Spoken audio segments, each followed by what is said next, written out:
Through the blood-streaked corridors of Ravencrest Mental Institution, a nightmare has been unleashed.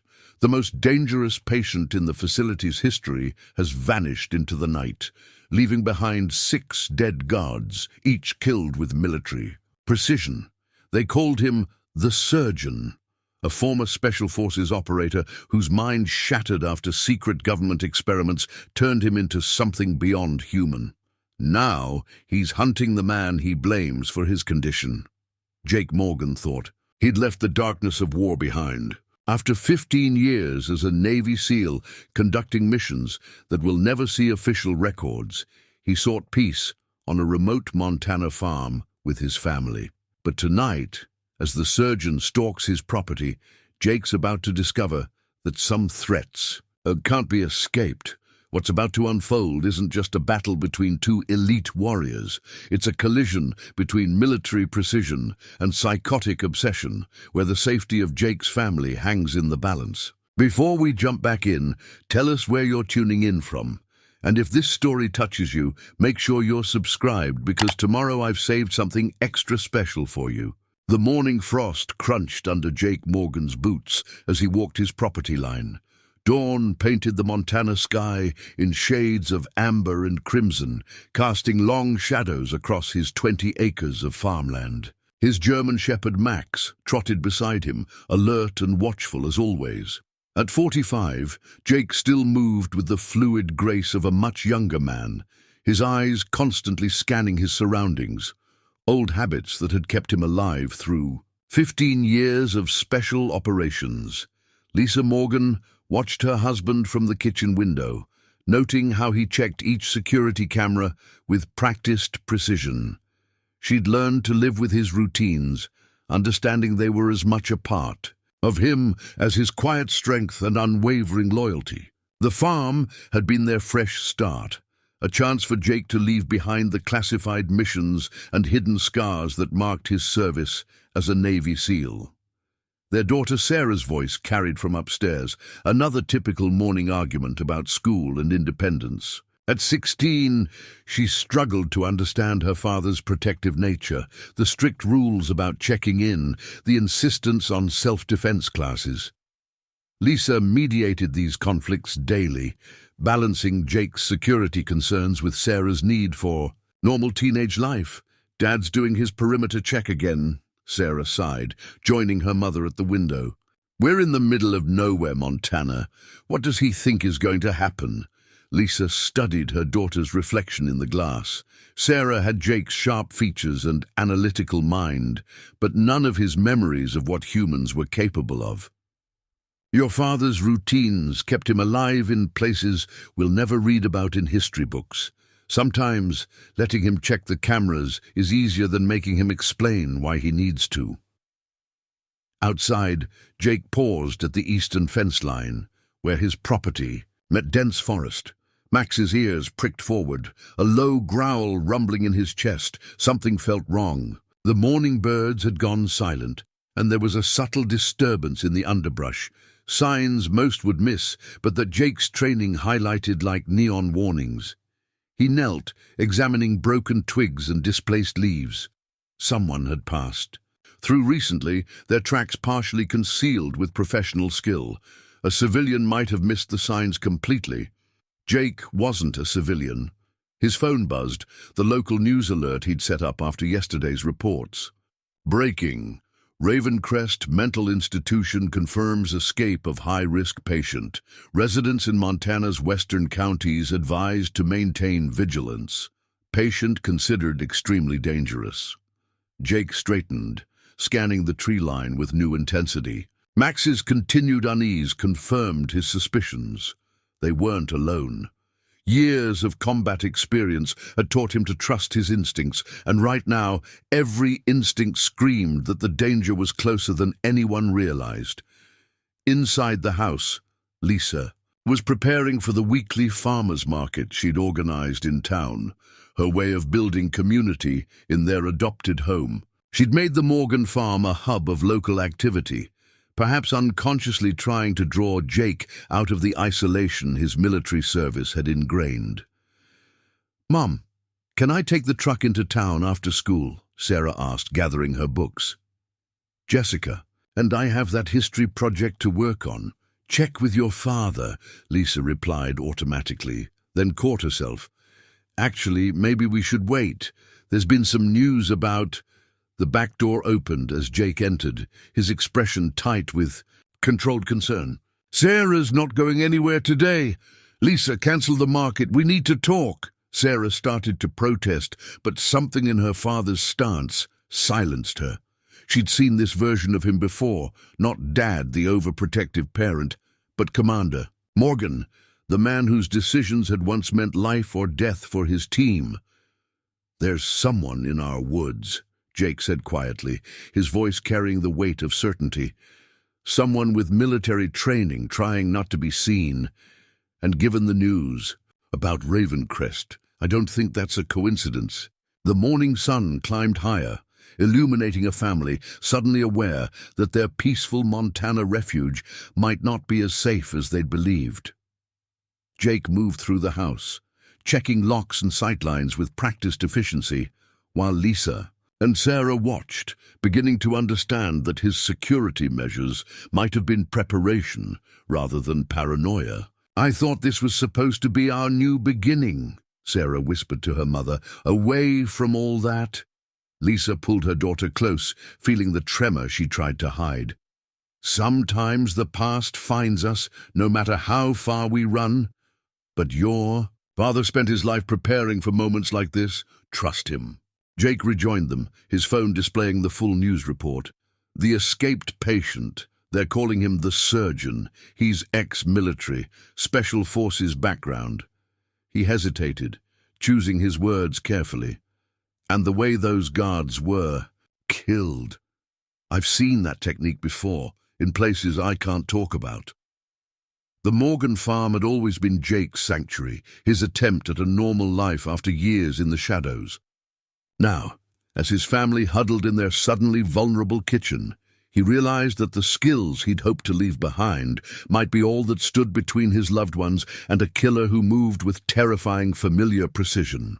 Jake's morning routine had always been a form of meditation. 5 miles on the private trail he'd carved through his property, followed by a series of exercises that kept his combat skills sharp. Today, each movement carried extra weight as memories, surfaced unbidden. The pull-ups on the barn's reinforced beam brought back the midnight infiltration in Kazakhstan. Each precise strike against the training dummy echoed with the faces of men he'd encountered in places that didn't officially exist. His body moved through the familiar patterns, while his mind wrestled with fragments of classified missions that still haunted his dreams. "You're up early," Lisa's voice cut through his concentration.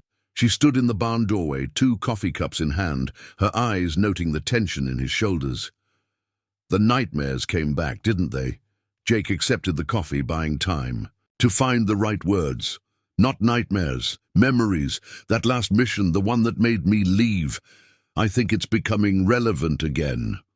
Lisa had learned to read between the lines of Jake's carefully worded revelations about his service. "The one in Pakistan, with the experimental program? We thought we shut it down." Jake's voice carried the weight of classified knowledge. "The things they were doing to those soldiers, the experiments. It wasn't just illegal, it was inhuman. But now, with this escape from Ravencrest..." Their conversation was interrupted by the arrival of Sheriff Tom Cooper's patrol car, gravel crunching under its tires as it approached the house.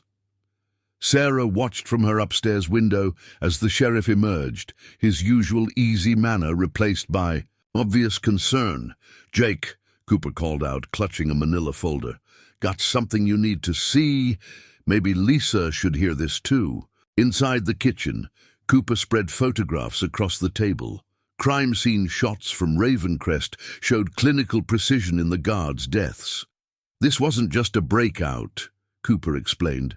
"This was methodical, military-grade tactics, but with something else, something wrong." "The surgeon," Jake said quietly.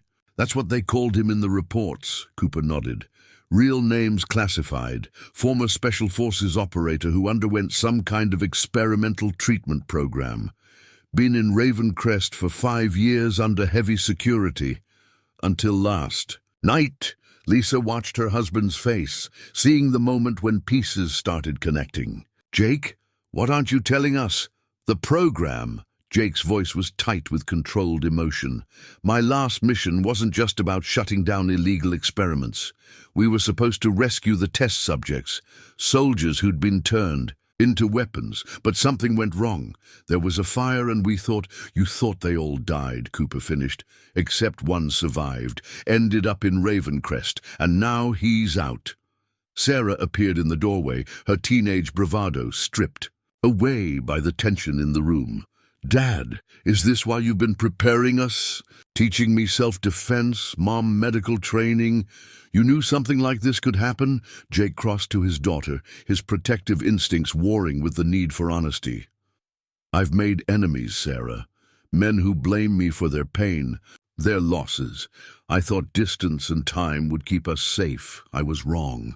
The sheriff's radio crackled with reports of strange incidents around the county. Dead animals found with surgical precision. Break-ins where nothing was taken but food and medical supplies. A pattern of movement heading steadily toward the Morgan farm. "He's coming here," Lisa realized. "Isn't he? This surgeon. He's looking for you." Jake moved to the window, scanning the tree line where he'd found tracks earlier. Not just looking, he's already here, watching, learning our patterns. He turned to his family. "Commander Morgan fully present now, and we need to be ready when he decides to do more than watch." The morning sun cast harsh shadows across the kitchen table, across the crime scene photos, across faces struggling to accept that their peaceful life had become a prelude to violence. Jake's past had finally caught up with them, bringing with it a nightmare born of classified experiments and shattered minds. Sarah slipped her hand into her mother's, finding strength in the contact. "What do we do now?" "We prepare," Jake replied, his voice carrying the authority that had once led men through hell. "Everything I've taught you, everything we've practiced, it wasn't just paranoia. It was preparation for this moment." Lisa stood, medical training asserting itself through fear. "I'll check our supplies, update the emergency kits, and I'll make some calls," Cooper added. "Get extra patrols in the area, though something tells me that won't be enough to stop what's coming." Jake watched his family mobilize, pride mixing with regret. He'd tried to give them a normal life, but his past refused to stay buried. Now all he could do was ensure they were ready for what the surgeon would bring, a nightmare of military precision twisted by madness and experimental trauma. The discovery of the first dead animal sent ripples of unease through the Morgan household. A deer, found at the edge of their property, hadn't been killed for food or sport. The cuts were precise, almost surgical, examining muscle and nerve. "Clusters with disturbing expertise. He's studying anatomy," Jake explained to Sheriff Cooper, keeping his voice low to avoid alerting Lisa and Sarah. "Practicing techniques, the kind we developed for close-quarter combat but with a clinical twist." Cooper knelt beside the carcass, his face pale. "Never seen anything like this, even in homicide training." He paused, choosing his words carefully. "Jake, I got the classified files from Ravencrest. The things they did to him. The experiments, they weren't just trying to enhance soldiers, were they?" "No." Jake's voice carried the weight of terrible knowledge. "They were trying to create something new, combining military training with medical expertise, surgical precision with combat instincts, the perfect infiltrator and field medic, until it went wrong. A branch snapped in the forest, causing both men to spin, weapons ready. Max's bark echoed from the farmhouse, alert but not alarmed. Just Sarah, returning from checking the mail. "Dad!" Her voice carried across the field.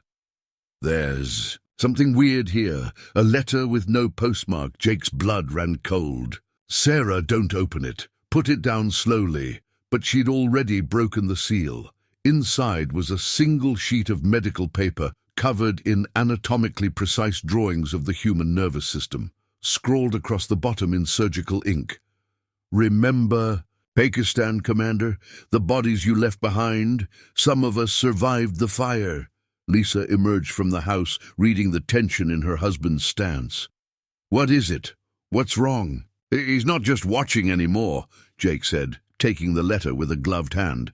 "He's making contact, letting us know he remembers." The rest of the day passed in tense preparation.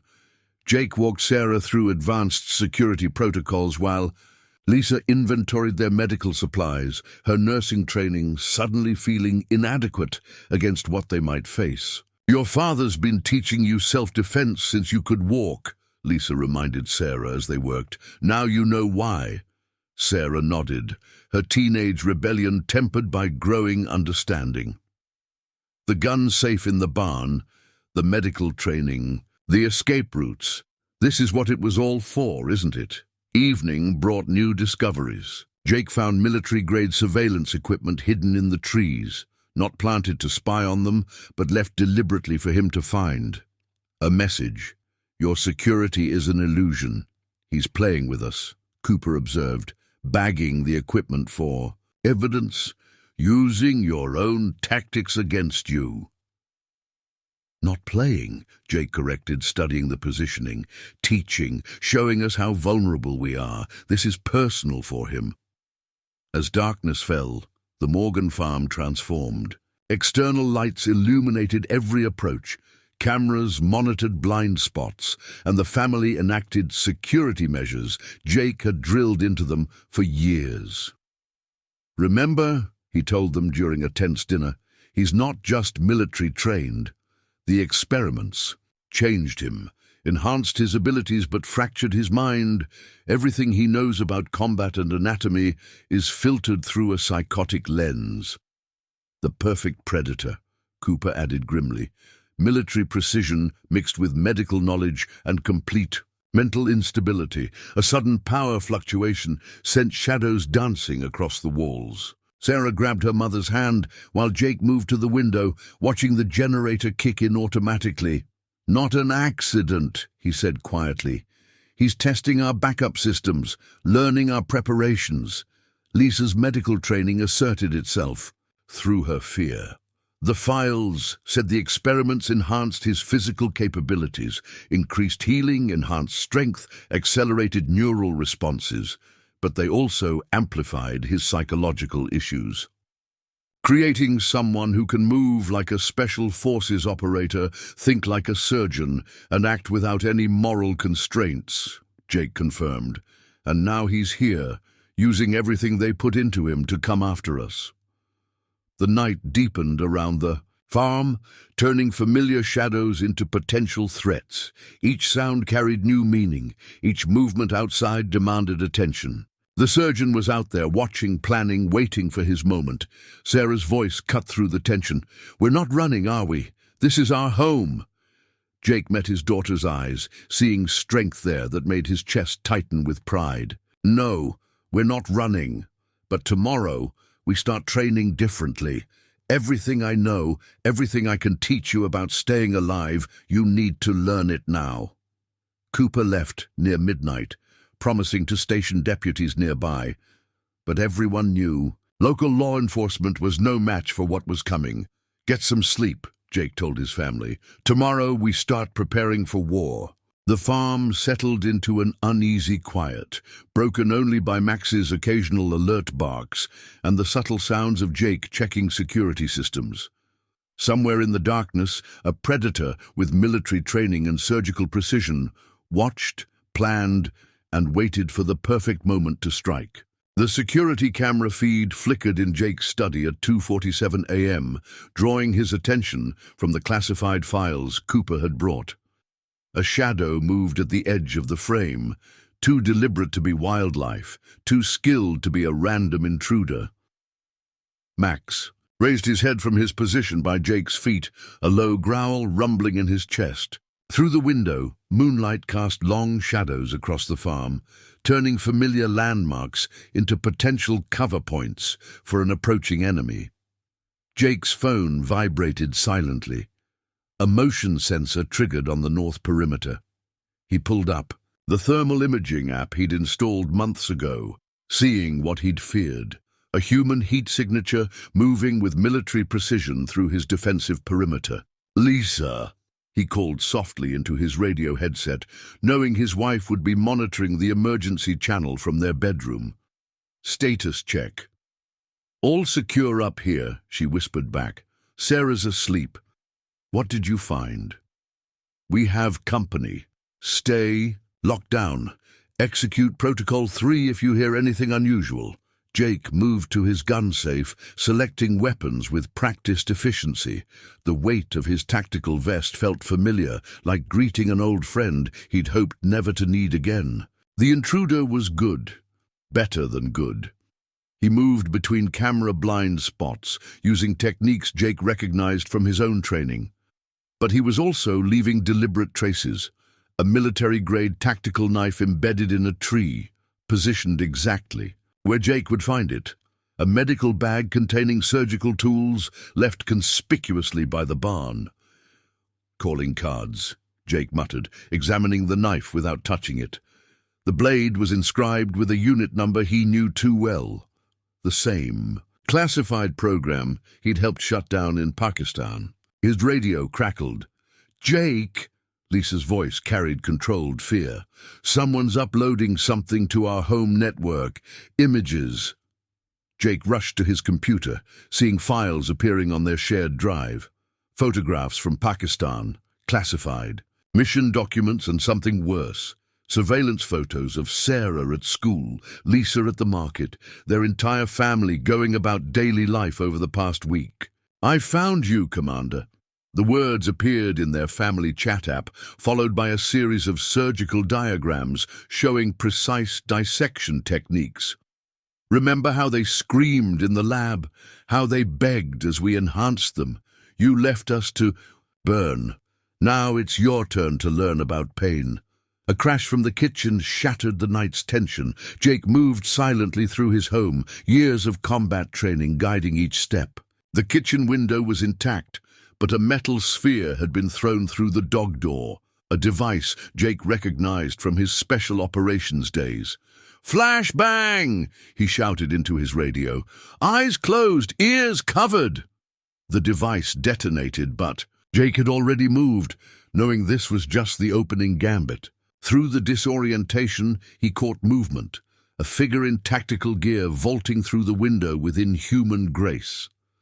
The surgeon moved like liquid darkness, his movements a disturbing combination of military efficiency and predatory fluidity. Jake caught a glimpse of his face in the moonlight.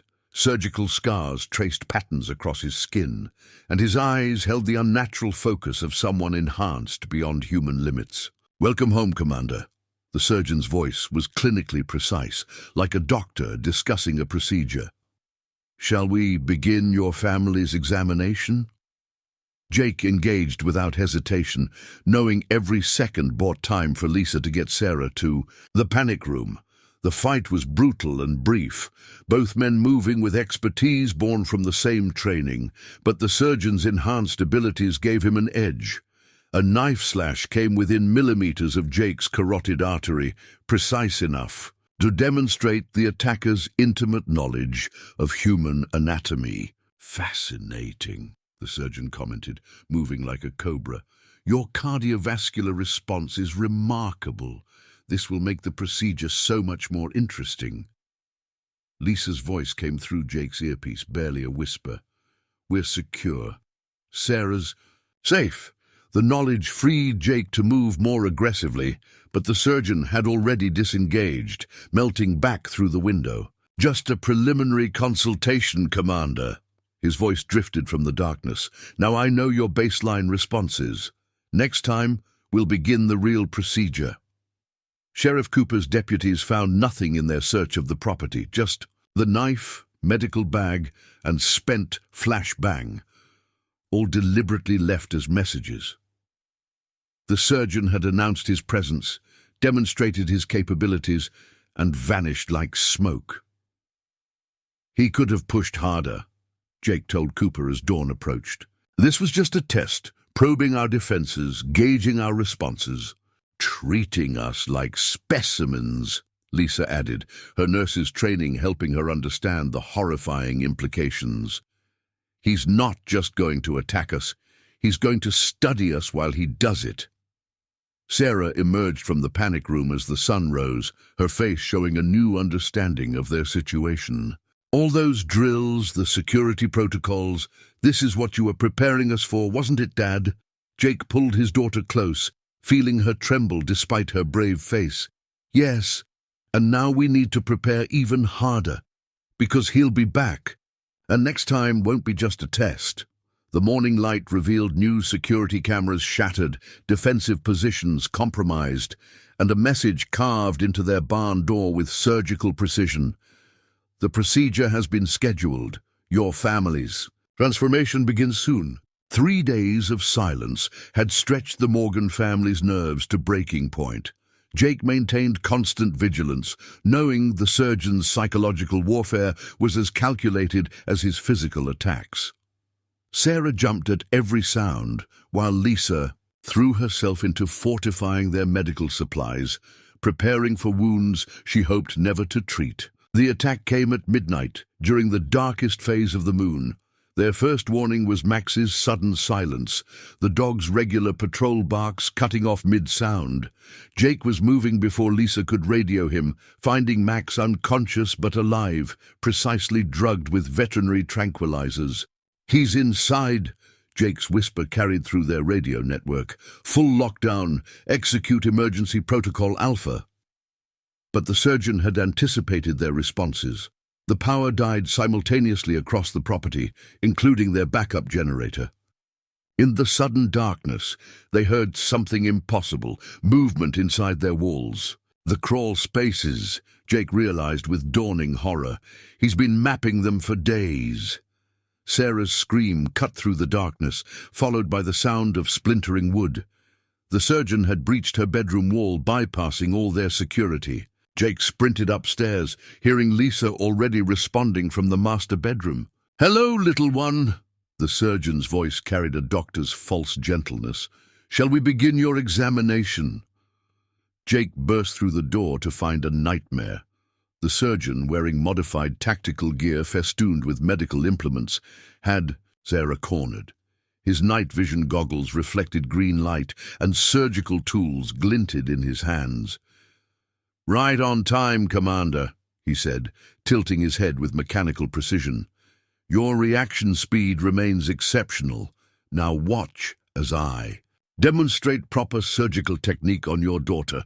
Lisa appeared in the doorway, her nurse's training evident in how she held the medical-grade taser. "Get away from my daughter, you bastard!" The surgeon moved like liquid shadow, evading the taser leads and flowing past Jake's defensive position. His enhanced abilities made him almost impossible to track in the darkness. Fascinating family dynamics. This will make the procedure so much more informative. Jake engaged him hand-to-hand, their combat a lethal dance of military precision versus enhanced reflexes. Each of the surgeon's strikes targeted nerve clusters and pressure points with clinical accuracy. "Your form is deteriorating, Commander. Civilian life has made you soft." Sarah, demonstrating the training Jake had drilled into her, used the distraction to reach her mother. Lisa immediately pushed her toward the panic room, but the surgeon had prepared for this too. "I've studied your preparations," he called, disengaging from Jake with inhuman agility. "Your panic room is quite impressive. The surgical theater I've prepared there will be perfect for our work." Jake's blood ran cold. "Lisa, belay that! The panic room's compromised." The surgeon's laughter echoed through their home, coming from everywhere and nowhere. "Very good, Commander, but where will you hide them now? Every defense, every fallback position, every escape route, I've turned them all into traps. Shall I demonstrate?" Explosions rocked the house, small, precise charges that had been hidden in their walls, destroying key structural points. The surgeon had spent days preparing their home for this moment, turning their sanctuary into an elaborate trap. Your first lesson begins now, his voice carried through the chaos. Combat medicine under extreme stress. Save them if you can, Commander. Let's see if you respond better than my last test subjects. The house groaned around them as carefully placed charges continued to detonate. Jake grabbed his family, seeking an exit route that hadn't been compromised. But the surgeon had been thorough. Every path led to another trap, driving them exactly where he wanted them. "Dad!" Sarah's voice shook with realization. "He's herding us, like animals in a maze." "Playing with his food," Lisa added grimly, her medical knowledge helping her understand their attacker's methodology. "He's studying our stress responses."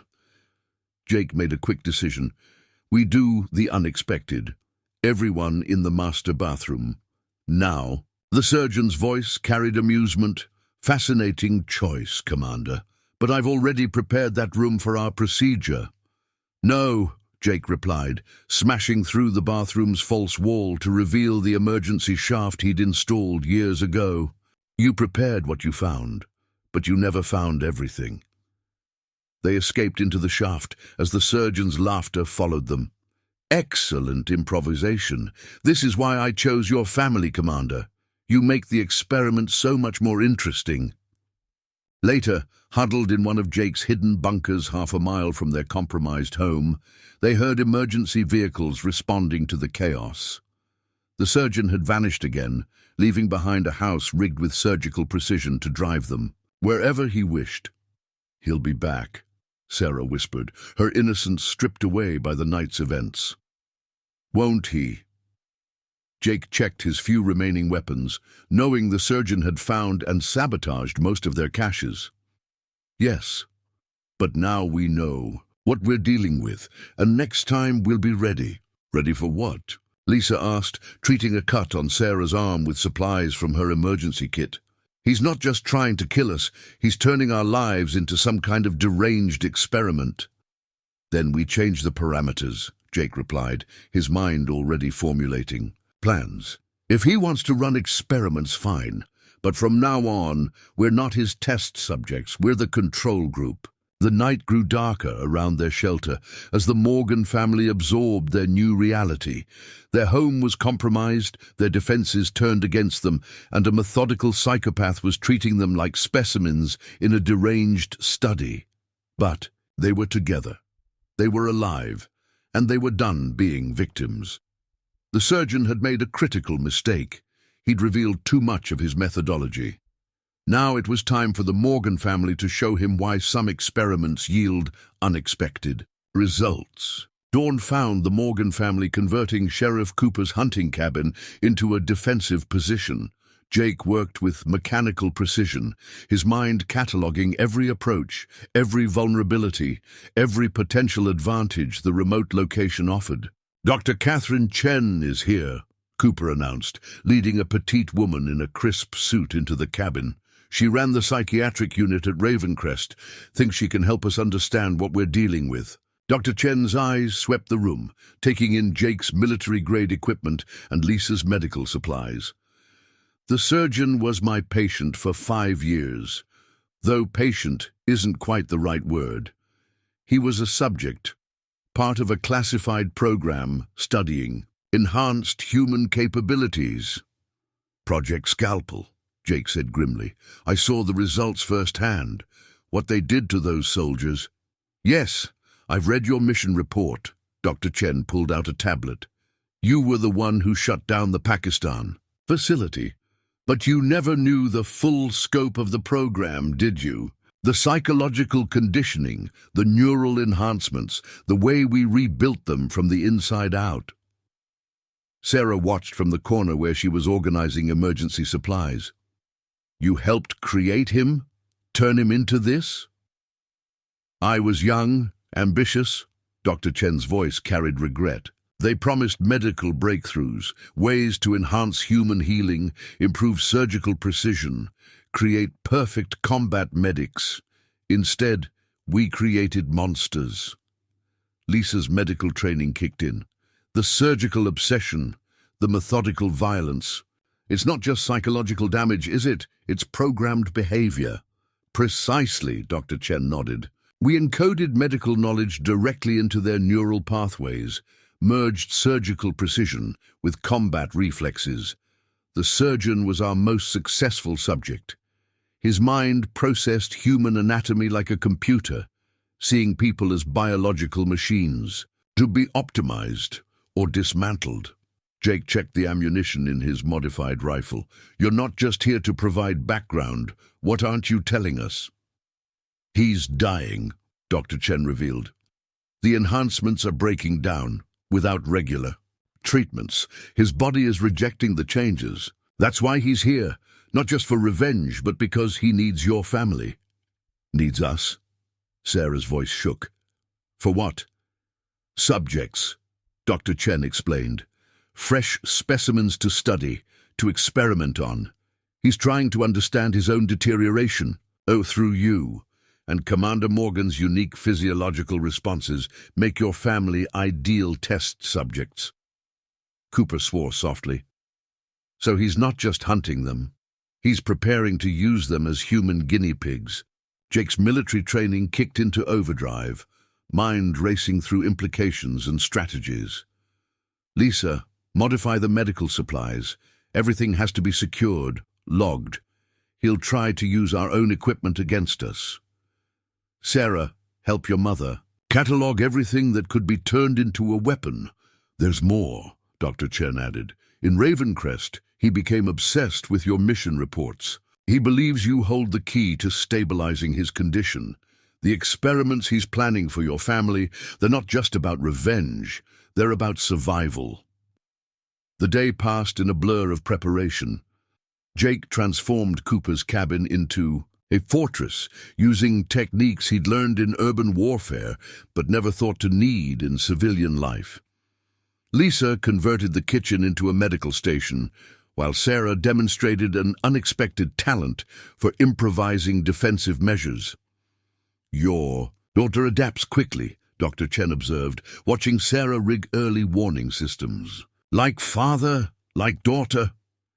She's been training for this her whole life, Lisa replied. She just didn't know it until now. As evening approached, Cooper returned with more news. Found 3 more dead animals in the county.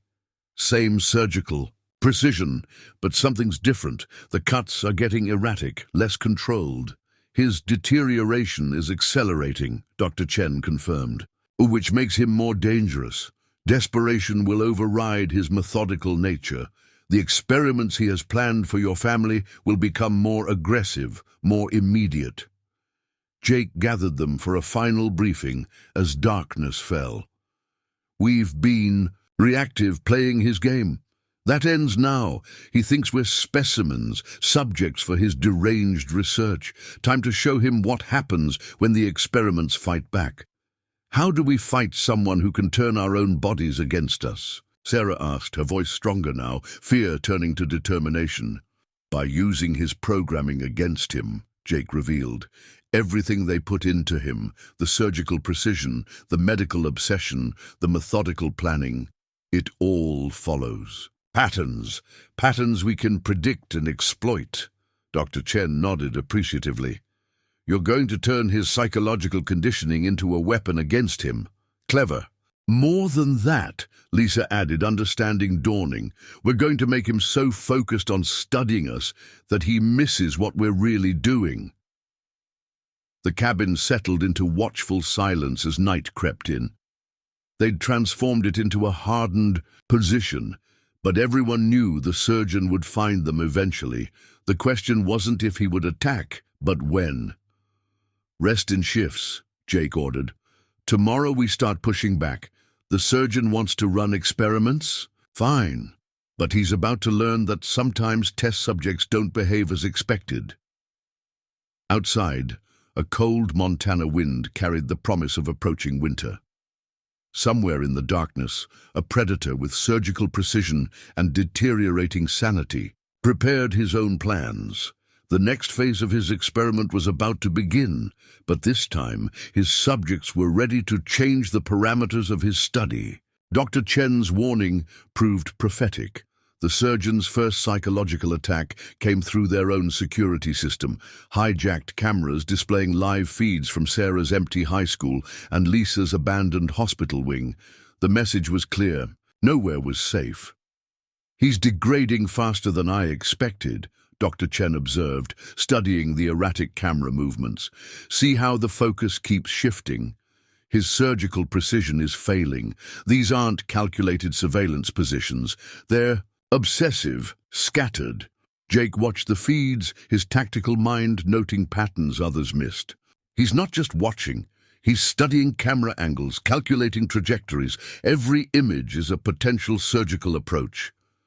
"Dad," Sarah's voice carried urgency from the cabin's makeshift command center. "Someone's inside the school. In my locker." The feed showed Sarah's locker door swinging open, revealing a grotesque display.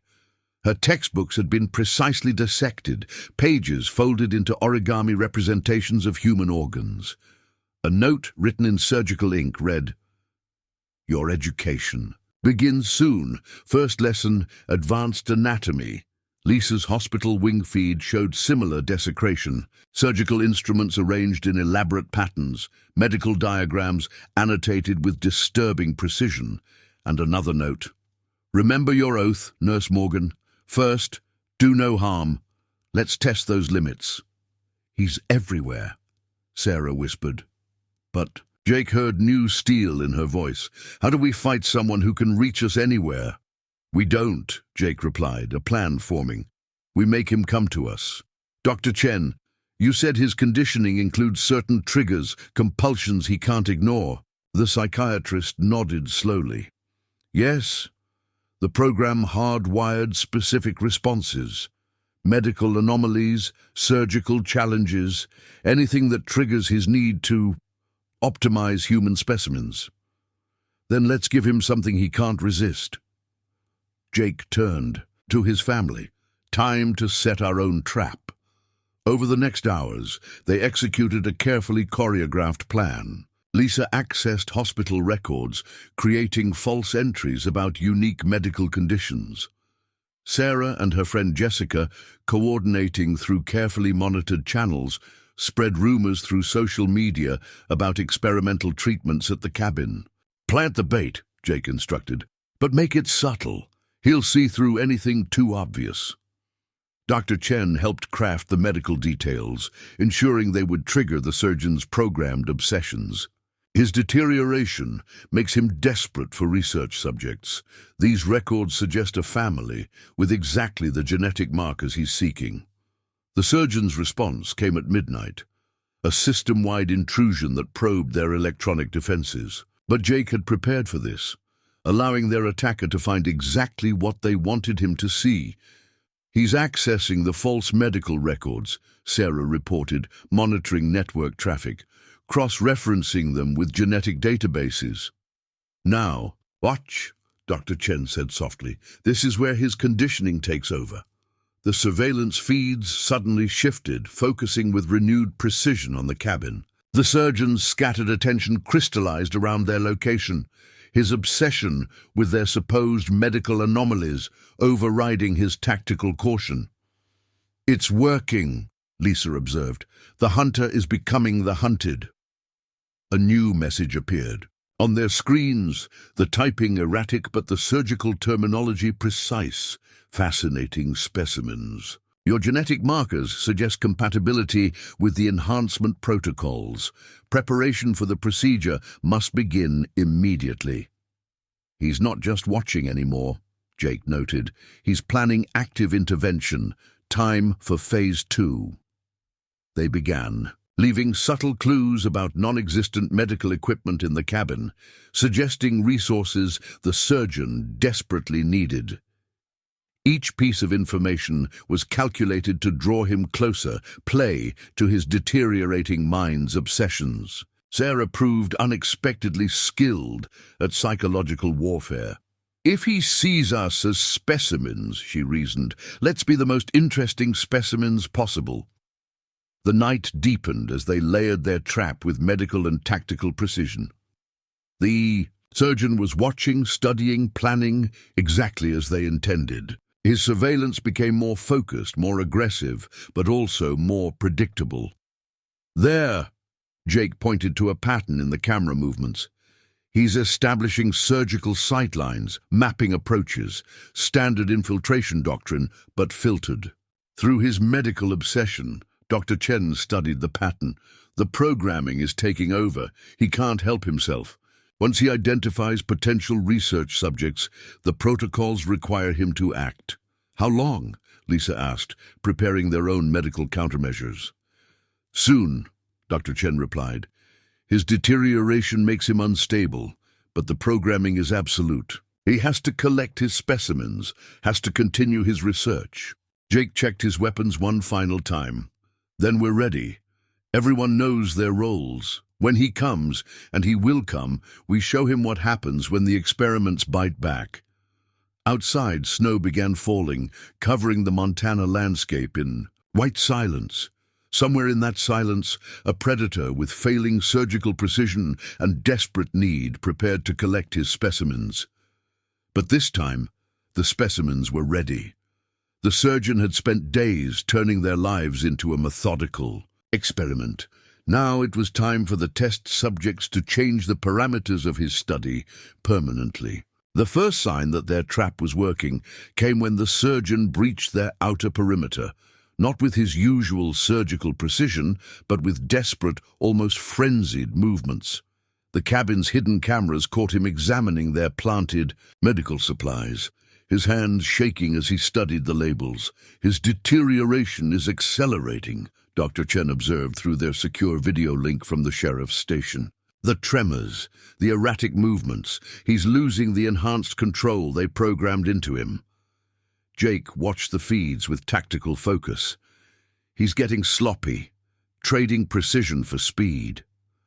A pause as he noted new details. But that makes him more dangerous. A desperate predator takes bigger risks. The surgeon's message arrived via their compromised medical equipment displays, specimens showing promising markers. Procedure must begin immediately, deterioration reaching critical levels.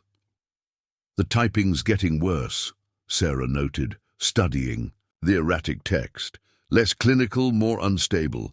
Lisa's medical training helped her see deeper patterns. He's not just losing physical control. Look at the terminology. He's shifting from surgical precision to raw desperation. A crash from outside drew their attention.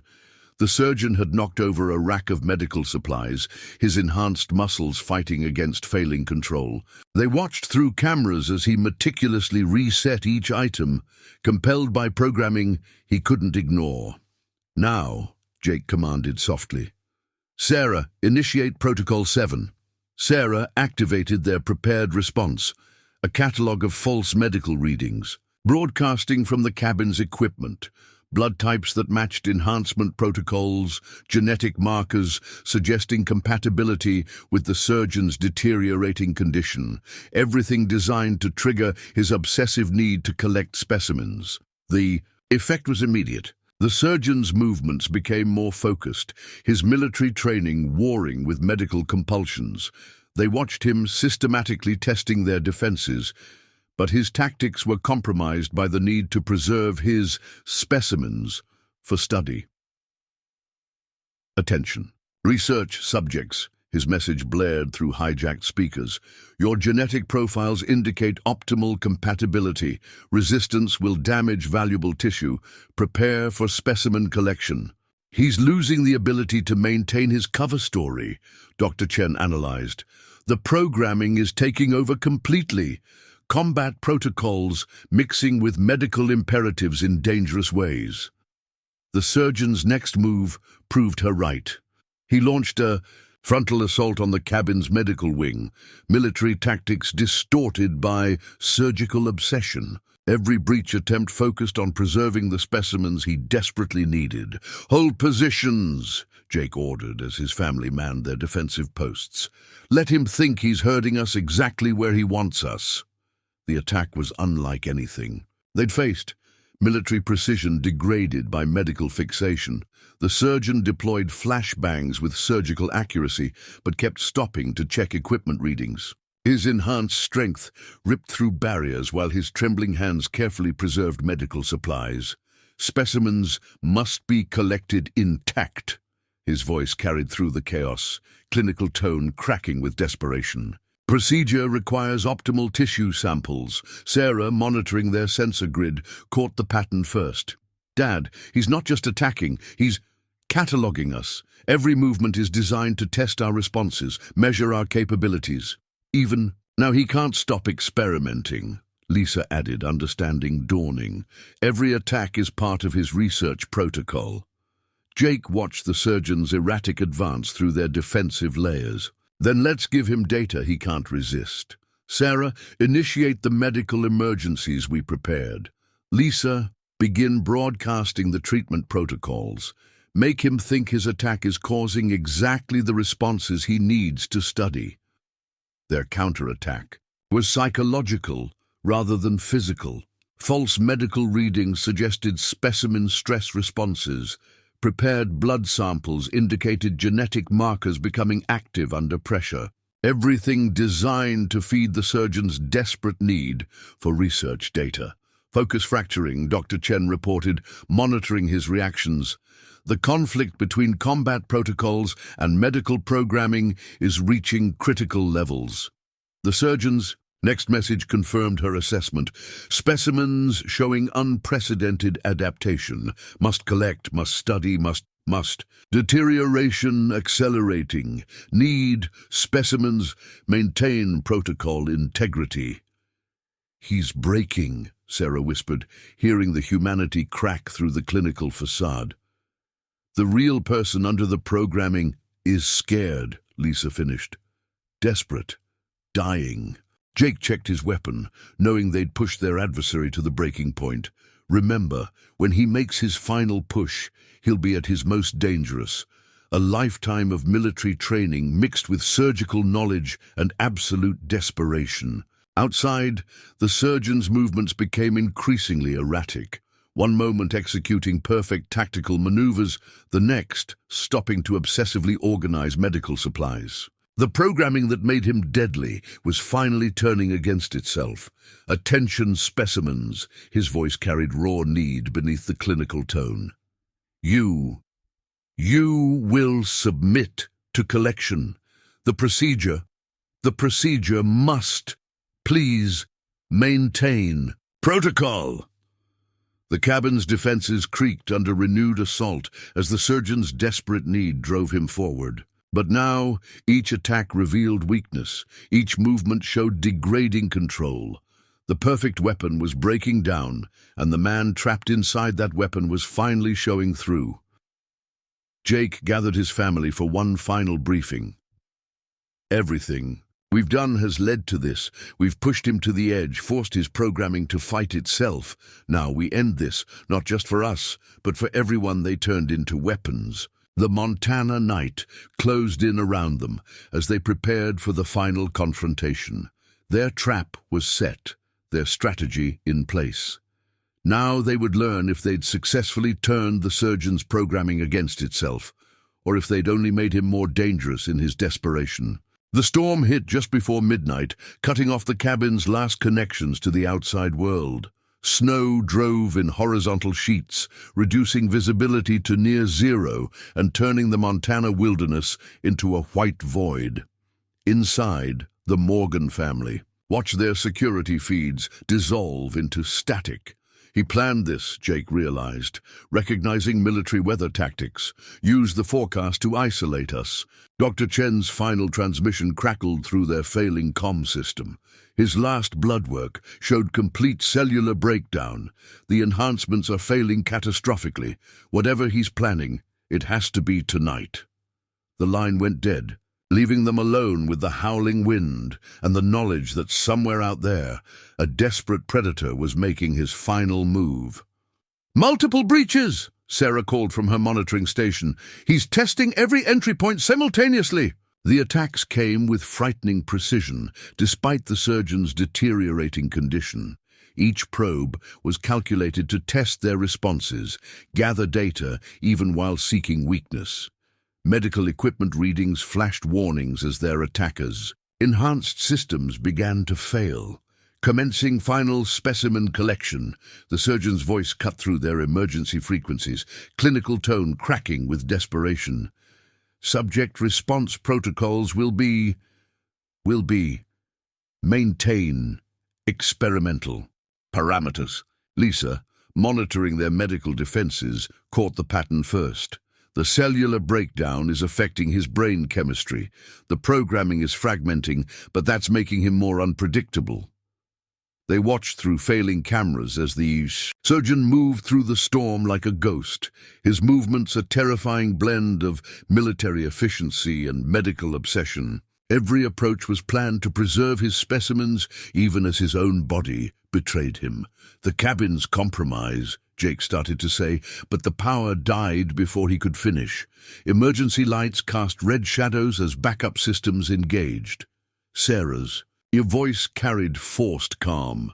"Dad, the backup generator's showing unusual readings, like someone with medical knowledge rewired it." "He's not just attacking the cabin," Jake realized. "He's performing surgery on it, cutting away our defenses like damaged tissue." The first physical breach came through the reinforced kitchen window. Not an explosion or forced entry, but a precise circular cut through the glass. Perfect surgical technique applied to tactical infiltration. Specimen preservation protocols. "Engaging," the surgeon's voice echoed through their emergency comms. Must maintain sterile conditions. The procedure requires. Jake positioned his family for their prepared fallback, but the surgeon had anticipated this. Every retreat route revealed signs of medical preparation, surgical tools laid out in precise patterns, monitoring equipment rigged to track their movements. "He's turned the entire cabin into an operating theater," Lisa whispered, professional knowledge letting her see the horrifying pattern. Every room prepped for different procedures. Sarah's training kicked in as she spotted movement through the storm. Multiple entry vectors. He's not trying to drive us out, he's herding us deeper in. The surgeon's next message confirmed their worst fears. Beginning preliminary tissue collection. Specimens will be processed according to enhancement protocols. Please maintain proper experimental parameters." The assault that followed was unlike anything in Jake's combat experience. The surgeon deployed military tactics with surgical precision, each attack designed to drive them toward his prepared medical stations. Flashbangs were timed to disorient without damaging valuable specimens. Gas canisters released precise concentrations of sedative agents. "He's processing us," Lisa realized, reading the medical intent behind each attack. Everything he does is part of a preparation procedure. Jake watched his family respond with the training he'd drilled into them, but knew they were being systematically cut off from escape. Every defensive position they'd prepared had been compromised with medical precision. The storm outside made evacuation impossible. "Your resistance damages valuable tissue."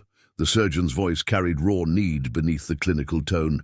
"The procedure must begin before total system failure. Please, I can't maintain protocol integrity." Through gaps in the storm, they caught glimpses of their attacker, a figure in modified tactical gear covered with medical implements, moving with enhanced speed, even as his body visibly failed. Blood darkened the snow where his deteriorating system leaked through surgical scars. "He's dying," Sarah observed, tracking multiple approaching signatures. "But that's making him stronger somehow, more desperate." Jake checked their dwindling options, seeing their carefully prepared defenses systematically stripped away. The surgeon wasn't just attacking, he was performing a methodical dissection of their fortress, using his combined military and medical knowledge to vivisect their preparations. "New plan," he told his family as the surgeon's final assault began. "We've let him think he's in control. Let him believe his procedure is proceeding according to protocol.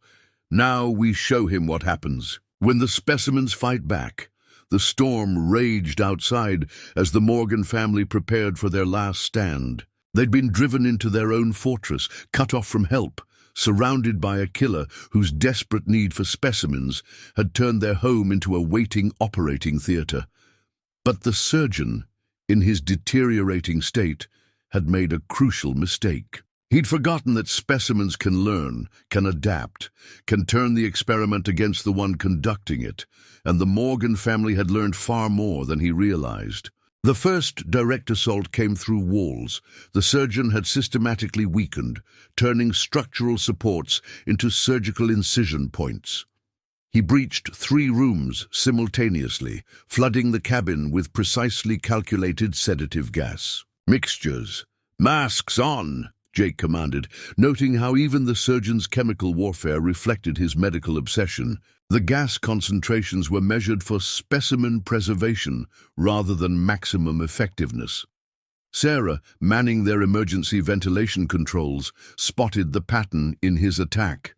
"He's not just trying to disable us, he's running medical trials. Each gas mixture is slightly different, measuring our responses. Initiating specimen stress tests." The surgeon's voice carried through their emergency comms, clinical detachment cracking. Must evaluate enhancement compatibility. The procedure requires baseline data." Lisa's medical knowledge proved crucial as they countered his assault. "He's following standard medical protocols, even now. Drug trials require control groups, measured responses. Then we give him bad data," Jake decided. "Sarah, activate the false medical readouts. Lisa, make our responses unpredictable. Let's corrupt his whole experimental process." They could. Hear the surgeon moving through the cabin's compromised sections, his enhanced strength fighting against failing control. Medical equipment crashed as tremors racked his deteriorating body, followed by obsessive minutes spent reorganizing surgical tools in precise patterns. "Specimens showing unusual resistance," his broadcast carried increasing desperation. Must adjust protocols. Please maintain experimental parameters, maintain control." The battle transformed into a grotesque dance of military tactics and medical procedures. The surgeon deployed flashbangs with surgical timing, each designed to test their neural responses. His breaching charges were calculated to cause specific types of structural damage, testing their ability to adapt and survive. "He's through the East Wing," Sarah reported, tracking multiple approaches. "But something's wrong with his movement patterns. The tremors are getting worse." Through security feeds, they watched the surgeon's enhanced speed fail mid-stride, sending him crashing into carefully arranged medical equipment. His recovery was frightening, mechanical precision reasserting itself through sheer programmed will. "The cellular breakdown is accelerating," Lisa observed, reading his deteriorating condition in every movement. "His enhanced systems are burning out from the inside."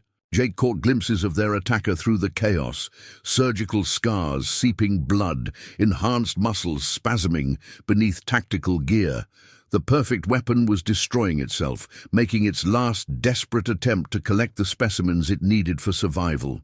"Your resistance corrupts valuable data." The surgeon's voice carried raw agony beneath the clinical tone.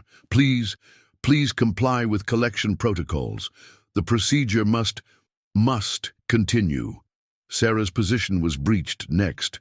Precise charges, cutting through reinforced walls like surgical incisions. But she was ready, having learned more from Jake's training than the surgeon expected. Her counterattack drove him back, disrupting his carefully planned specimen collection process. "Extraordinary adaptation," he called, clinical interest warring with desperation. "Subject shows enhanced response capabilities. Must collect tissue samples. Need to study to understand." Lisa proved equally surprising, using her medical knowledge to turn his own protocols against him. Each time he deployed precision tactics, she countered with unpredictable responses. that corrupted his experimental data. Specimen behavior non-standard. They heard him muttering through the comms. Cannot maintain proper research parameters. Need to adjust protocols. The surgeon's next assault deployed his full remaining enhanced capabilities, but the cost was visible. Blood trailed him now, his deteriorating body leaving surgical evidence of his failure. Yet still he advanced, driven by programming that wouldn't let him stop. Commencing emergency collection procedures. His voice cracked with desperation. Cellular breakdown critical. Must obtain viable samples. Please help me maintain experimental control. Jake watched. His family respond with coordinated precision, turning the surgeon's own methodical nature against him. Every time he established a testing protocol, they changed their response patterns. Each carefully prepared procedure was disrupted by unexpected specimen behavior. He's breaking, Sarah observed, tracking his increasingly erratic movements. The programming can't handle corrupted experimental parameters. The storm raged outside as the battle reached its crescendo. The surgeon's enhanced capabilities were failing catastrophically, but his desperate need for viable specimens drove him to impossible efforts. The cabin had become a battleground where military precision met medical obsession, and the specimens were proving far more adaptive than their would-be collector anticipated. Final protocol. Engaging, the surgeon announced, his voice a mixture of clinical detachment and raw need. Specimen collection must proceed. Please don't make this harder. Maintain proper experimental conditions. The Morgan family prepared for his final push, knowing they'd pushed him to his breaking point. The perfect weapon was failing, the perfect procedure corrupted, and the specimens were about to demonstrate just how much they'd learned from being hunted. Outside, the Montana storm howled like a living thing, as if nature itself was watching. To see what happened when desperate predator met prepared prey, when military precision met medical obsession, when the experiment turned against the one conducting it. The surgeon's psychological assault hit harder than any physical attack. Every screen in the cabin flickered to life, displaying medical readouts of their vital signs, data he'd been collecting throughout the siege. Their heart rates, stress, responses, neural patterns, all meticulously catalogued and analyzed.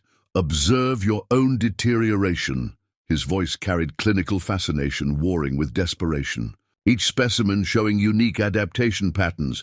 The enhancement protocols could save you all.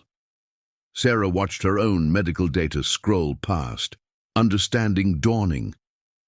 He thinks he's offering us something. In his mind, this isn't an attack, it's an upgrade. Specimen, Sarah shows remarkable cognitive enhancement potential, the surgeon continued, his clinical tone fracturing. Please, let me help you evolve. Proceed with optimization protocols. Lisa's medical screens displayed surgical plans, precise incision points marked in disturbing detail. Your current biological configuration is inefficient, he explained, desperation bleeding through professional distance. I can make you better, like they made me better. Jake recognized the psychological break happening in real time. The perfect weapon was cracking, revealing the traumatized soldier beneath. Tell us about Pakistan, he called out, pushing the advantage. Tell us what they did to you in the lab. The surgeon's response was immediate and violent, medical displays shattered as his enhanced strength lashed out, control slipping. The procedures were necessary.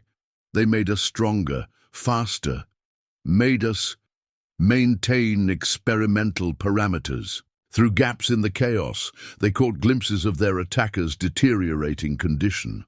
Blood seeped through his tactical gear, enhanced muscles spasming as cellular breakdown accelerated. Yet still he moved with deadly precision, driven by programming that wouldn't let him stop. Your father left us to burn. The surgeon's voice shifted between clinical and personal. Left us screaming in the fire while the enhancement protocols rewrote our nervous systems. But now I can show him. Show him the procedure works. Specimens must be collected. Sarah's psychological training kicked in, recognizing the trauma pattern. He's not just trying to survive. He's trying to prove them right, prove the experiments worked. The next wave of attacks targeted their minds rather than bodies. The surgeon deployed precision audio frequencies, each calculated to trigger specific neural responses. Security feeds showed their past moments of vulnerability, analyzed with clinical detachment. "Observe specimen stress responses," he commented. "Surgical fascination warring with human desperation. Each failure brings us closer to maintain protocol integrity." Lisa found herself analyzing his deteriorating speech patterns. The programming is failing, but it's taking his humanity with it. Everything they put into him is burning out at once. Jake watched the surgeon's movements become increasingly erratic, enhanced capabilities fighting against psychological breakdown. He's not just losing control of his body, he's losing the barriers between what they made him and what he was. "Please," the surgeon's voice cracked with raw humanity, "don't make me hurt you. Specimens must be preserved. I don't want... Proceed with collection protocols. Help me. Help me prove it worked."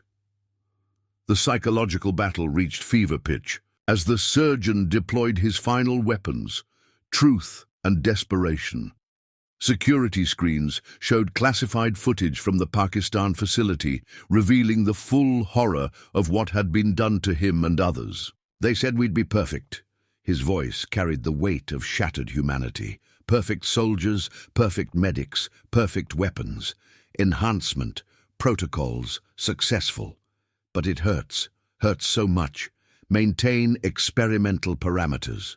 Through the storm's fury, they heard him moving with failing precision, enhanced muscles tearing themselves apart as cellular breakdown accelerated. Yet still he advanced, driven by programming that had destroyed the man to create the weapon. "Last chance, specimens," he called, clinical tone finally shattering completely. "Let me show them it worked. Let me make you perfect. Please don't make me do this the hard way.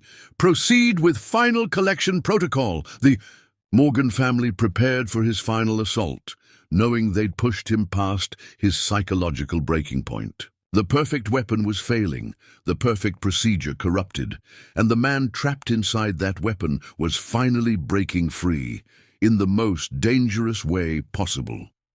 "He's not trying to kill us," Sarah realized, hearing the truth in his fractured voice. "He's trying to save us. In his broken mind, making us like him is salvation, which makes him more dangerous than ever," Jake concluded, checking their final defenses, "because now he thinks he's doing this for our own good." The storm raged outside as psychological warfare gave way to inevitable violence. They'd pushed the surgeon to his breaking point, forced him to confront the humanity beneath his programming. Now they would deal with the consequences of breaking the perfect weapon's perfect control. Dr. Chen's final transmission cut through the storm's static, her voice carrying urgent revelation. "Jake, the files. I found his original identity. Before they changed him, before Pakistan. You need to know who he is." But the surgeon's programming was faster. The communication died in a burst of calculated interference, cutting them off from crucial information. Yet his response revealed more than he intended. "No previous identity permitted." His voice carried mechanical denial, warring with human recognition. "Subject designation, surgeon, prior classifications, prior maintain protocol parameters." Through the cabin's compromised defenses, they heard him moving with failing precision, his enhanced body fighting against total systems failure. Blood trails marked his passage, each step leaving evidence of catastrophic cellular breakdown. "Dad," Sarah called from her monitoring station. Dr. Chen uploaded something before we lost contact. Medical records from before Pakistan. His real name. The screen flickered to life, displaying military personnel files. Jake's blood ran cold as he recognized the face in the photograph. Younger, unscarred, human. Captain Thomas Wade, Delta, Force Medical Specialist. He was my field medic. Incorrect designation. The surgeon's voice cracked with desperate denial. Subject underwent complete enhancement protocols. Previous identity terminated. Please maintain experimental parameters. Lisa's medical training caught the implications first. The Pakistan mission, you weren't just shutting down their program. You were trying to save your own men. They volunteered us. The surgeon's humanity broke through briefly. Said we'd be better, stronger, perfect soldier medics, but the enhancements, the procedures... His voice shifted back to clinical detachment. Specimen collection must proceed. Cannot fail parameters. Cannot. Security. Veed showed him in the storm, enhanced muscles spasming as memories fought against programming. Each movement was a war between military precision and medical obsession, between programmed weapon and dying human. I thought you died in the fire. Jake's voice carried years of commander's guilt. We tried to reach the lab, but the explosions... You left us! The surgeon's accusation carried raw humanity. Left us burning while the protocols rewrote our nervous systems, made us perfect, maintained procedural integrity, made us monsters. Sarah accessed more of Dr. Chen's uploaded files, uncovering the facility's true purpose. They weren't just enhancing soldiers. They were trying to create something new, perfect combat medics who could operate under any conditions. But the procedures required complete psychological rebuilding, the surgeon finished, clinical tone cracking. Cannot retain prior identity markers, must focus on proceed with specimen collection. Please help me prove it worked. The storm raged outside as revelations transformed their understanding. The perfect weapon hunting them wasn't just a programmed killer. He was Jake's own medic, transformed by experimental protocols into something beyond human.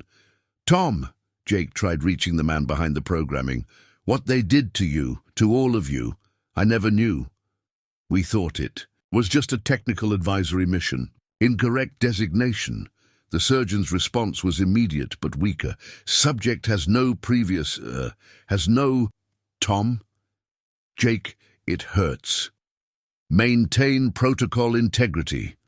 Through compromised cameras, they watched his enhanced body failing, programming, fighting against resurging humanity. Blood seeped through his tactical gear as cellular breakdown accelerated, yet still he advanced, driven by desperate need to complete his final procedure. The enhancements are killing him, Lisa realized, reading the medical data. His body is rejecting everything they put into him. That's why he needs us. He thinks our genetic markers might help him stabilize the deterioration. Not just stabilize, Sarah added, understanding dawning. He wants to prove the program worked. Validate everything they did to him by successfully enhancing new subjects. The surgeon's next transmission confirmed their worst fears. Final procedure must begin. Cannot fail parameters. Jake, please, let me show you. Let me make them perfect. Make them better. Make them like me. The storm howled around the cabin as commander and former medic faced the truth of what military experimentation had created. The perfect weapon was dying, the perfect procedure failing, and the man trapped inside that weapon was making one last, desperate attempt to prove his sacrifice meant something. Tom, Jake tried one final time to reach his former brother in arms. Stand down. Let us help you. Cannot terminate protocols. Must complete. It must. Jake, help me. Proceed with specimen collection. Please, make it stop hurting. The revelation changed everything, yet changed nothing. The surgeon was still coming, driven by programming he couldn't override. But now they understood the true horror. He wasn't just their attacker.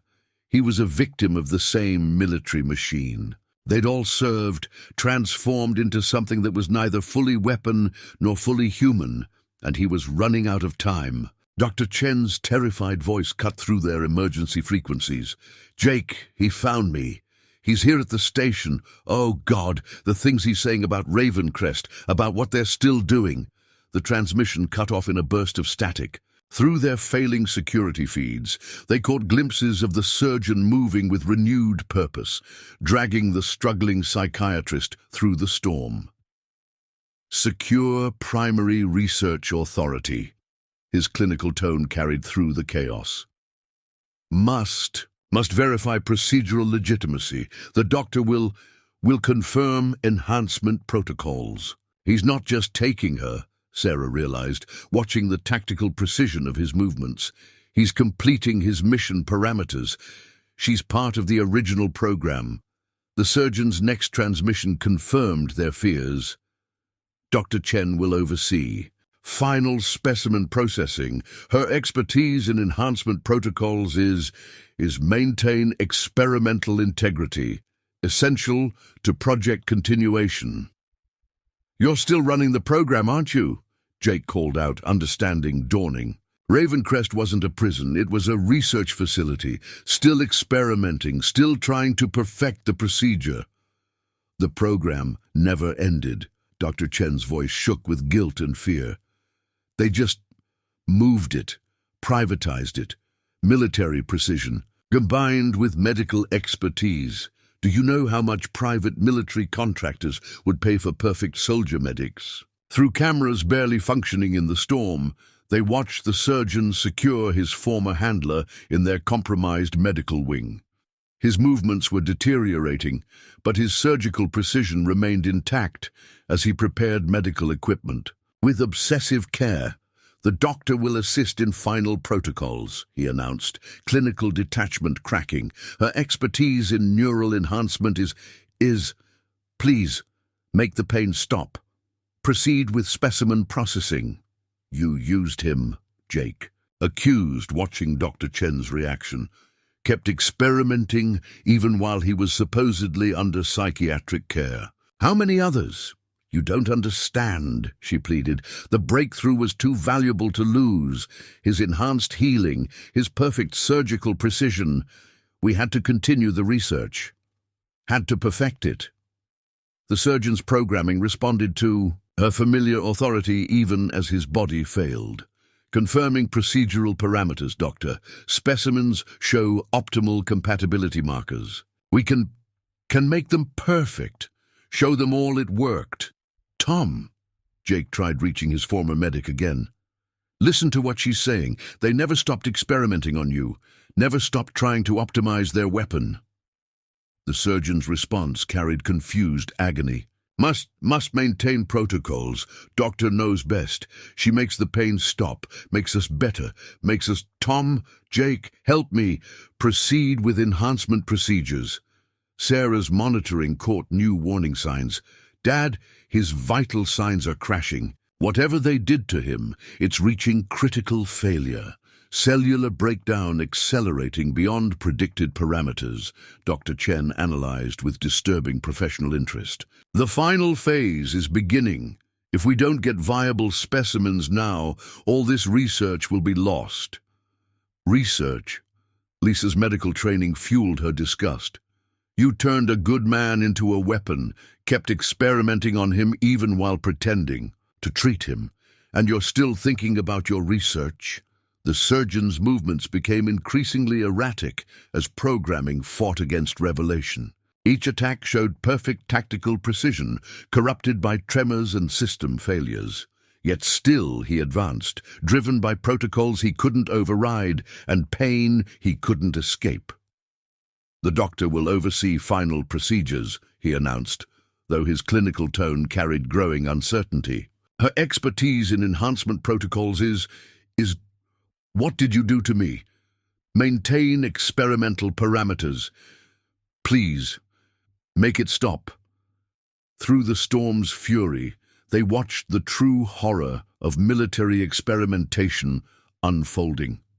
The perfect weapon was dying, the perfect procedure failing, and the doctor who helped create him was still trying to salvage her research from the ruins of his humanity.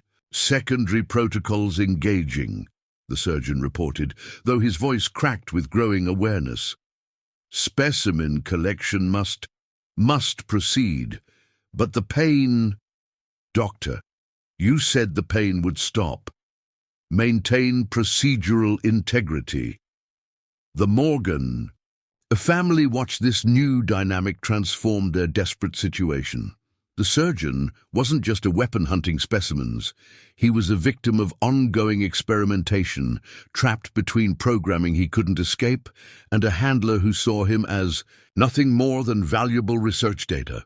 And now that handler was in their compromised medical wing, still trying to salvage her program, even as her perfect weapon broke down around her. The storm raged outside as military ambition and medical ethics collided with the Morgan family, caught between a dying weapon and the doctor who created him. The ultimatum came through their emergency frequencies, the surgeon's voice carrying the weight of failing systems and desperate need. You have 10 minutes to surrender for processing. After that, proceed with forced specimen collection. His cellular breakdown is accelerating exponentially, Dr. Chen analyzed from her position in the compromised medical wing.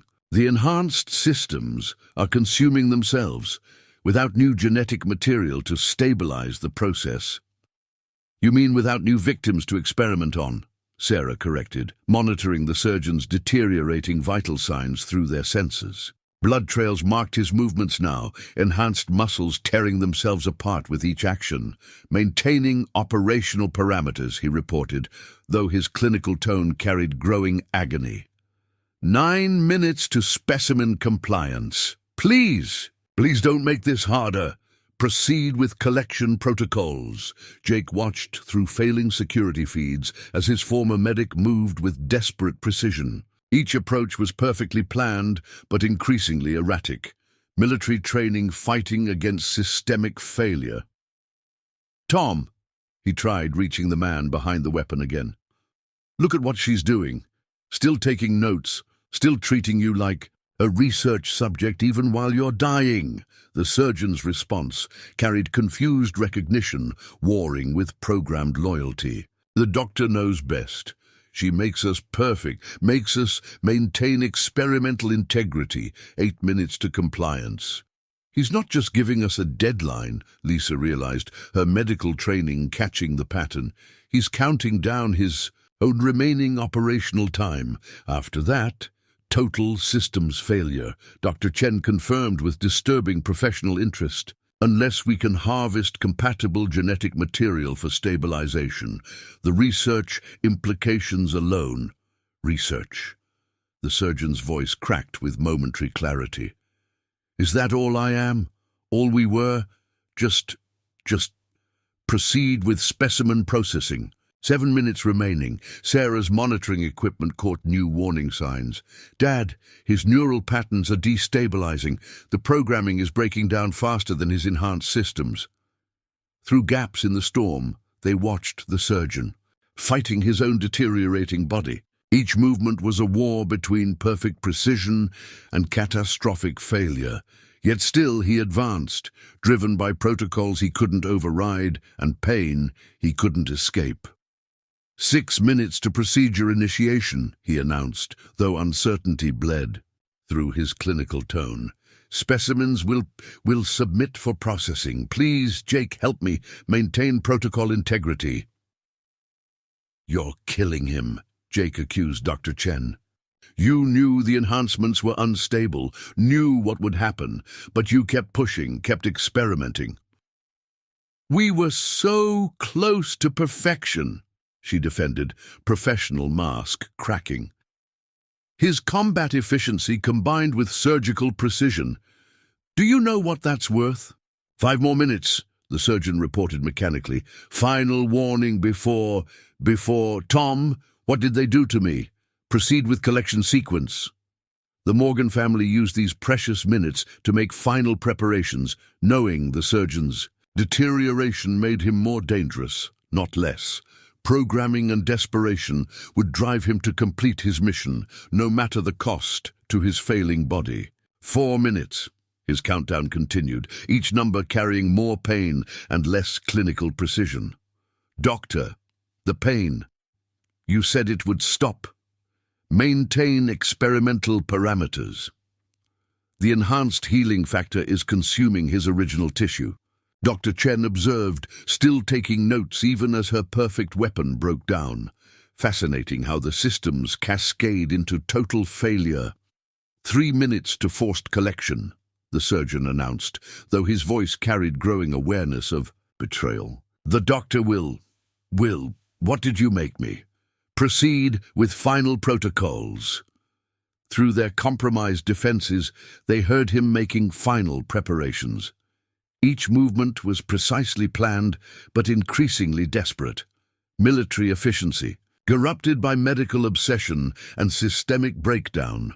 2 minutes, he reported, clinical tone almost gone. Please surrender for processing. Don't make me maintain operational integrity. Get ready, Jake told his family, seeing the inevitable confrontation approaching. Whatever happens, whatever he was to me before, right now he's a weapon that has to be stopped. Final minute, the surgeon announced. Humanity and programming. Warring in his voice. Last chance for voluntary submission. After Tom, Jake, someone make it stop. Proceed with termination protocols. The storm reached its peak as the countdown ended, nature itself seeming to hold its breath. In their compromised medical wing, Dr. Chen made final notes on her perfect weapon's deterioration. And somewhere in the chaos, a dying soldier turned experiment, prepared to complete his final mission, no matter the cost. The Montana storm reached apocalyptic intensity as the surgeon launched his final assault. Hurricane-force winds drove ice crystals like micro-shrapnel, while lightning illuminated the tactical nightmare their shelter had become. Initiating terminal. Collection sequence. His voice carried through howling wind, clinical tone almost gone. Enhanced systems failing. Must maintain operational parameters. The cabin's power grid died under precise surgical strikes, plunging them into darkness broken only by emergency lights and lightning flashes. Through gaps in the storm, they caught glimpses of their attacker, a figure in shredded tactical gear, moving with deadly grace even as his enhanced body failed. His final approach vectors are perfect, Jake analyzed, recognizing military precision corrupted by medical obsession. But look at his movement patterns. The enhanced systems are tearing him apart with every step. Sarah's monitoring equipment captured the horror of his deterioration. Neural patterns going critical. The programming is literally burning out his brain. Fascinating cascade failure, Dr. Chen observed from her secured position. The combat protocols are consuming themselves, trying to complete the mission before total systems collapse. The surgeon's next transmission carried raw agony beneath mechanical precision. Doctor, the pain. You said it would stop. Proceed with specimen processing. Tom, Jake, please, make it end. Lightning revealed him testing their defenses. With surgical accuracy, each probe designed to preserve viable specimens while neutralizing resistance. Blood trails marked his passage through the storm as enhanced muscles shredded themselves with impossible effort. He's not just attacking, Lisa realized, medical training recognizing the pattern. He's preparing the site for his final procedure.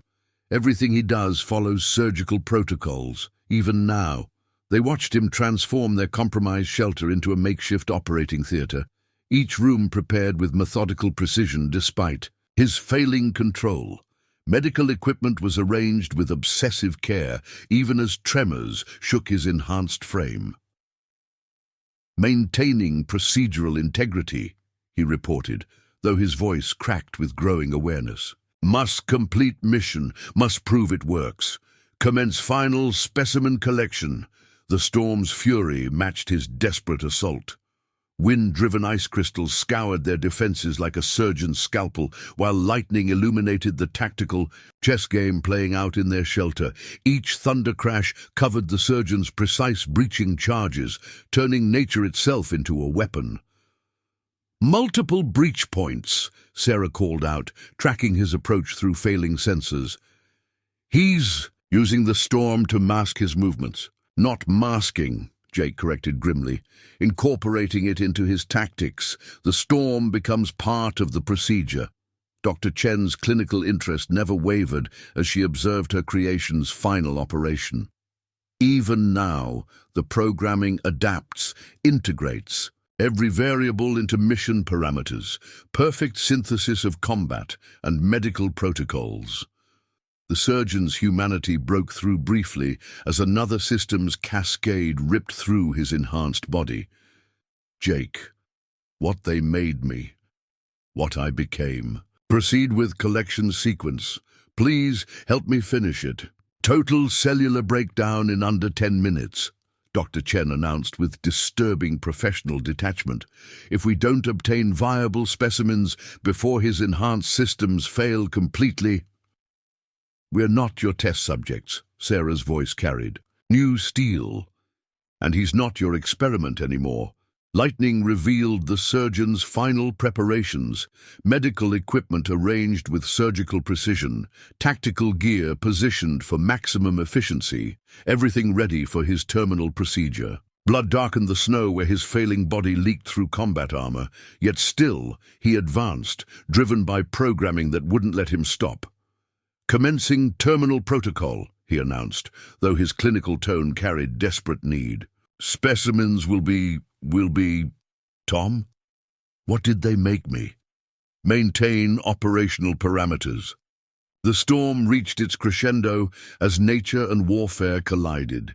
Inside their compromised shelter, the Morgan family prepared for the inevitable confrontation. Outside, a dying weapon fought against total systems failure, trying to complete one final mission before his enhanced body destroyed itself. "Remember," Jake told his family as thunder shook their walls, "whatever happens next, whatever he once was to me, right now he's a weapon that has to be stopped. We end this tonight." Lightning illuminated the surgeon's final approach, his movements a terrifying blend of military precision and medical obsession. The perfect weapon was dying, the perfect procedure failing, and the storm itself seemed to hold its breath, waiting to see what happened when desperation met determination, when past met present, when the experiment finally turned against its creators. The surgeon's final assault came with surgical precision and military power, enhanced capabilities pushing his failing body to impossible limits. He breached 3 points simultaneously, flooding their shelter with precisely calculated sedative gas, while deploying flashbangs with tactical accuracy. "Initiating terminal collection." His voice carried raw desperation beneath clinical protocol. "Specimens will be processed. Tom, Jake, maintain operational parameters." But the Morgan family was ready. Sarah triggered their prepared ventilation protocols, while Lisa deployed counter-agents she'd specifically designed for his medical weapons. Jake engaged him directly, meeting enhanced speed with decades of combat experience. "You're dying, Tom," Jake called as they clashed in the storm-swept medical wing. "Look what they made you. Look what they're still doing to you." The surgeon's enhanced strength sent Jake crashing through medical equipment, but his movements were degrading rapidly. Blood poured from surgical scars as his modified systems consumed themselves. "Must complete procedure," he gasped. clinical detachment warring with human agony. Must prove it works. Prove they didn't break us for nothing. Proceed with specimen processing. Dr. Chen's voice cut through the chaos. Fascinating combat adaptation despite total systems failure, if we can just preserve some viable tissue samples. Her words triggered something in the surgeon. His programming fractured as reality crashed through. Tissue samples, is that all we were, all I am? Maintain. Tom, what did they make me? Sarah seized the moment, deploying the psychological warfare they'd prepared. They're still experimenting on you, still taking notes while you die. You're not their weapon anymore. You're just more research data. The surgeon's enhanced systems spasmed as programming fought against revelation. Each movement was a war between perfect precision and catastrophic failure. Doctor, you said the pain would stop. Proceed with Jake. Help me. Lisa's medical knowledge proved crucial as she analyzed his deterioration. The enhanced healing is consuming his original tissue. He has minutes at most. Before total systems failure, through lightning flashes, they watched the surgeon fighting his own body's betrayal. Blood trails marked his desperate movements as cellular breakdown accelerated. Yet still he advanced, driven by protocols he couldn't override and pain he couldn't escape. Must complete mission, he gasped, though his clinical tone carried growing awareness. Must prove it worked. Specimen collection. What did they do to us? The storm reached its peak as nature matched the violence inside. Wind-driven ice crystals scoured exposed skin, while thunder crashed like artillery fire. The perfect weapon was dying, the perfect procedure failing, and the man trapped inside that weapon was finally breaking free. "Tom!" Jake called, recognizing his former medic emerging through fractured programming. "Fight it!" "Fight what they made you." The surgeon's response carried agonized clarity. "Jake, the pain can't stop. Maintain protocol. Help me end it." Dr. Chen's cold voice cut through. "Cellular breakdown critical. If we don't harvest genetic material, now all this research is lost." Research. The surgeon turned toward his handler, enhanced muscles trembling with final effort. "That's all we were, all I am, just data?" The moment stretched like razor wire as programming fought humanity. Then the surgeon made his choice. With surgical precision and military strength, he advanced on Dr. Chen's position. "No more experiments," he growled, clinical tone finally shattered. "No more specimens. No more. Proceed with no more pain." But his enhanced body betrayed him one final time. Total systems failure hit like a thunderbolt, sending him crashing to his knees. Blood poured from surgical scars as modified tissue rejected itself catastrophically. "Jake," he gasped, humanity fully returned in his final moments. Don't let them do this to anyone else." The Morgan family moved as one, Sarah securing Dr. Chen, while Lisa deployed emergency medical procedures. But they all knew it was too late. The perfect weapon had finally broken its programming, but the cost was total. "I'm sorry," Jake told. His former medic, his friend, as enhanced systems burned out completely. "I should have known, should have stopped them." "You did," Tom managed through failing breath. "You did stop them, just too late for us. But not too late for them. Your family, they'll never make weapons." Dawn broke over the Montana mountains, painting the snow-covered landscape in shades of gold and crimson. The storm had passed, leaving behind a world cleansed by nature's fury. Outside the battered cabin, federal vehicles began arriving. FBI, military police, oversight committees alerted by Sheriff Cooper's final transmissions. Jake stood watching the sunrise. His family gathered close. In the aftermath of violence, their bond had only grown stronger. Sarah's innocence was gone. replaced by a deeper understanding of both human courage and human cruelty. Lisa's medical knowledge had helped save lives while revealing the darker side of her profession. "They're shutting down Ravencrest," Cooper reported, joining them on the porch. Dr. Chen's confession exposed everything. The ongoing experiments, the private military contracts, all of it. No more weapons disguised as patients. Inside, forensics teams documented the evidence of what military ambition and medical experimentation had created. Each blood trail told a story of enhanced systems consuming themselves, of programming burning through human tissue. The perfect weapon had failed, but his final act of humanity might save others from the same fate.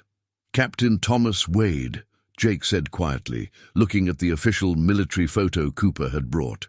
"He was a good man, a dedicated medic. They turned him into something else, but in the end, he found his way back." Sarah leaned against her father, stronger for having faced the darkness.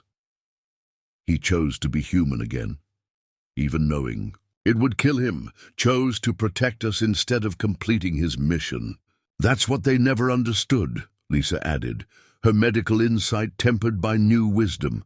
"You can program the body, enhance the systems, but you can't erase humanity completely. There's always a choice." The morning deepened as official vehicles continued arriving. Dr. Chen would face justice, along with others involved in the program. The experiments would be exposed, the failures documented, the human cost finally acknowledged. "What happens now?" Sarah asked, watching federal agents secure the scene.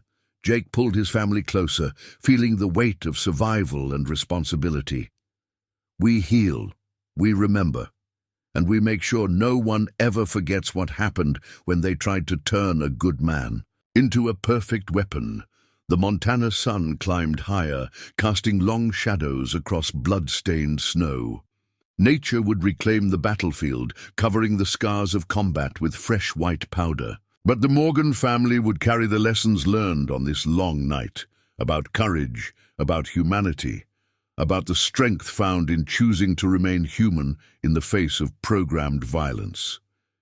In the end, it wasn't tactical skill or military training that had saved them. It was their unity, their compassion, their ability to see the man beneath the weapon. They had faced the darkness and emerged stronger, not just as survivors, but as witnesses to both the depths of human cruelty and the heights of human redemption. The perfect weapon had failed. The perfect procedure had faltered, but in that failure lay a greater victory, the triumph of humanity over programming, of choice over control, of family over force. Dawn's promise spread across the Montana wilderness as the Morgan family faced their future, forever changed but unbroken. They had survived the night, preserved their humanity, and helped free a trapped soul from its programmed prison. Sometimes they would learn the greatest strength lies not in perfect programming, but in the imperfect courage to remain human.